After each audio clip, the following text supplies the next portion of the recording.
Hi, it's me again with Corel Draw Tips and Tricks. Somebody sent me this, something they traced, and they said, I've never seen anything like this.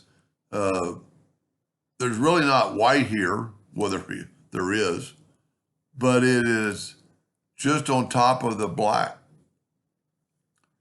So you can't just hit delete and delete it. Well, there's two ways to do this.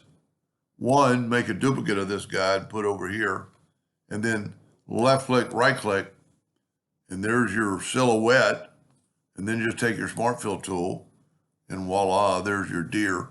The other way, if that doesn't work, or you can't get it to, or you have maybe more than you, maybe you want some of the color in another reason. But if you will select the white and then shift select the black and go right here to combine, and it's going to take that away. Now, you can do them all. Shift select all the white. So you have 4 objects selected. Keep the shift button down and hold the shift the black, and then go up here to combine. And it does the exact same thing. And if you look under a wireframe, and I don't know why that's doing that noise. Anyway, so 2 ways to do that. I would always go this way first, just because I love the Smart Fill tool. But that is kind of weird that it's not really, let's just back up here. You know, if we take all the white away, we can actually grab it and take all the white away.